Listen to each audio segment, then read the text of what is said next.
Year 2012 में आई blue lagoon the awakening में story है एक लड़के और एक लड़की की जो कि कैरेबियन समंदर में एक आइलैंड पर फंस जाते हैं। यह फिल्म ब्लू लेगून सीरीज की तीसरी फिल्म है, पर इस मूवी को तीसरा पार्ट कहना ही गलत होगा क्योंकि पिछली दोनों फिल्मों से इस मूवी का दूर दूर तक कोई लेना देना नहीं है और वही दो फिल्में इसकी डुओलॉजी में आती है। पिछली दोनों फिल्में प्रशांत महासागर में एक आइलैंड पर हुई थी, जबकि ये मूवी कैरेबियन समंदर में दिखाई गई है। पिछली दोनों फिल्मों में मेन कैरेक्टर एक आइलैंड पर बड़े होते हैं, जबकि इस मूवी में सीधे तौर पर टीनेजर को दिखाया गया है। वीडियो के एंड में आप समझ जाओगे कि ये मूवी कैसी है। इस मूवी में द ब्लू लेगून के मेन कैरेक्टर रिचर्ड यानी कि क्रिस्टोफर एंटकिस को भी दिखाया गया है। तो मूवी स्टार्ट होती है हाई स्कूल के दो स्टूडेंट्स एमा और डीन से। एमा जो कि एक परफेक्ट स्टूडेंट थी और पॉपुलर भी थी, जिससे उस पर कई लड़के मरते थे, तो वही डीन को स्कूल में आलसी मानना चाहता था। डीन हमेशा एमा को प्रॉम क्वीन कहता है और एमा उसे हमेशा अनदेखा कर देती है। वैसे डीन के कोई फ्रेंड्स नहीं थे, वो बस हमेशा अकेला रहता था। स्कूल में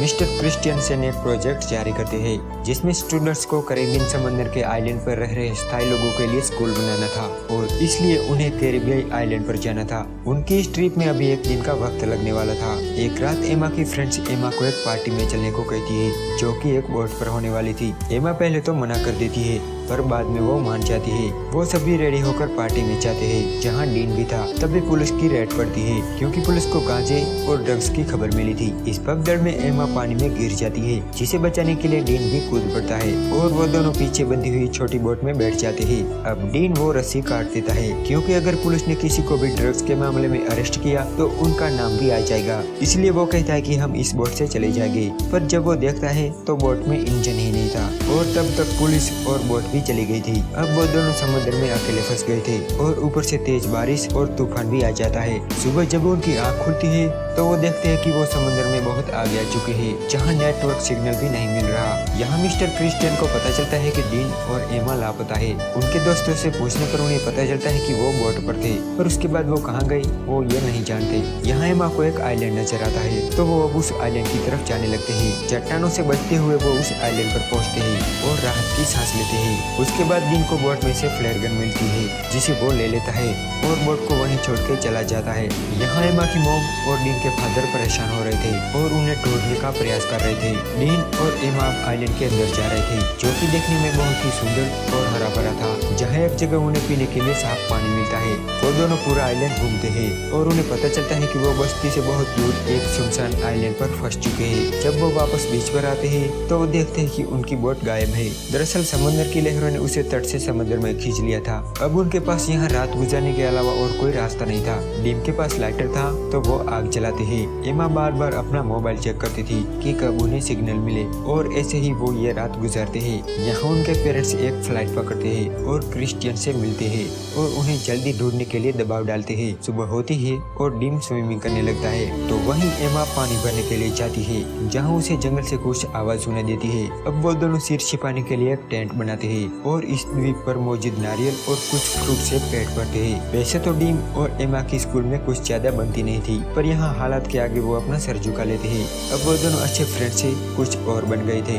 डीन एमा को देखा करता था तो वही एमा भी डीन की तरफ अट्रैक्ट हो रही थी। एक बार डीन को बीच पर एक इंसानी कंकाल दिखाई देता है जिसे देखकर एमा बहुत डर जाती है। तो डीन उसे शांत करते हुए कहता है कि हो सकता है कि ये यहाँ का स्थायी मछुआरा हो या फिर ड्रग स्मगलर या शराबी भी हो सकता है जो नशे में यहाँ आया हो और फिर भूख प्यास से मर गया हो। डरने की कोई जरूरत नहीं, हमें कुछ नहीं होगा। उसके बाद दोनों क्लोज आ जाते हैं और इंटीमेट होते हैं। एक सुबह एमा सो के उठती है तो उसे डीन कहीं नजर नहीं आता। जब वो उसे ढूंढते हुए आइलैंड के बीच पहुँचती है तो वो देखती है कि डीन उस कंकाल को गड्ढा खोद कर दफना रहा है। एमा डीन पर गुस्सा हो जाती है। वो कहती है कि तुम मुझे अकेला छोड़कर यहाँ क्यों आ गए? तो डीन कहता है कि तुम सो रही थी। अब ये बस चल रही थी तभी एमा पीछे की ओर गिर जाती है जिससे उसे चोट लग जाती है। अब ऐसे ही वो अपना वक्त बिता रहे थे। उन्हें नहीं पता था कि वो कब घर जाएंगे भी या नहीं। डीन की मॉम की एक कार एक्सीडेंट में मौत हो गई थी जिसकी वजह वो खुद को मानता है।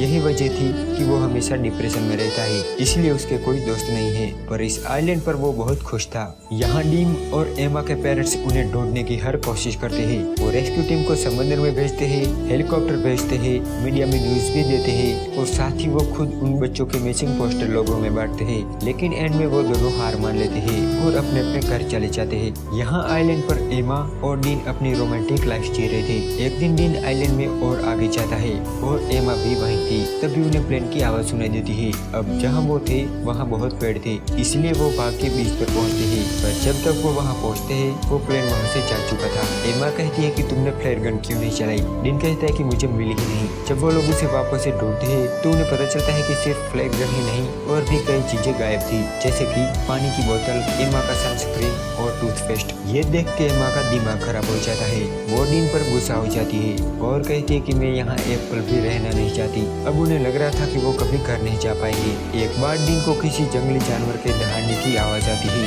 और वो उस आवाज की तरफ जाता है। एमा भी उसके पीछे आ रही थी। तभी डीन के सामने एक ब्लैक पैंथर आ जाता है और वो उसे मारने के लिए आगे बढ़ता है। डीन अपनी जान बचाकर भागने लगता है। भागते भागते एक जगह डीन गिर जाता है। जब एमा वहाँ पहुँचती है तो वो देखती है कि पैंथर को डीन ने मार दिया है। यहाँ उनके पेरेंट्स उन्हें बहुत मिस करते थे, तो वहीं डीन और एमा यहाँ खुश रहने की कोशिश कर रहे थे। एक दिन जब वो दोनों पेड़ के नीचे सो रहे थे तब बंदर उनका सारा सामान एक एक करके फेंकने लगते हैं, जिसमें फ्लेयर गन भी थी। बंदर वो भी फेंक देते हैं। फ्लेयर मिलते ही एमा उसे चला देती है। डीन कहता है कि ये तुम क्या कर रही हो, हमें यहाँ कोई नहीं देखने वाला। जिस पर एमा गुस्सा होकर कहती है कि तुम तो कोशिश भी नहीं कर रहे यहाँ से निकलने की।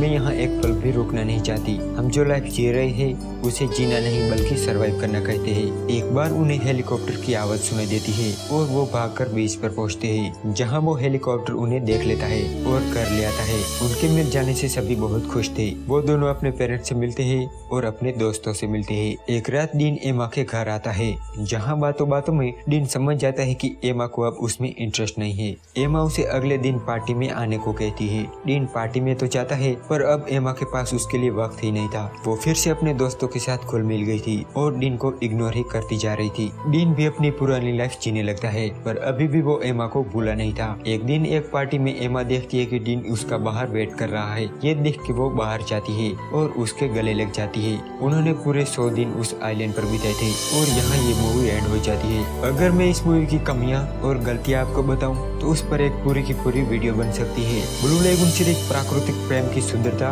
और प्रकृति को दर्शाती है, जबकि इस मूवी का उससे कोई लेना देना नहीं है। पिछली दोनों फिल्में देखने में सीरियस और रियलिस्टिक लगती है, जबकि इस मूवी में ड्रामा के अलावा और कुछ नहीं है। जिन्हें लगता है कि ये अच्छी मूवी है तो उन्हें पुरानी दोनों मूवी जरूर देखनी चाहिए। तो उम्मीद है आपको ये वीडियो जरूर पसंद आया होगा।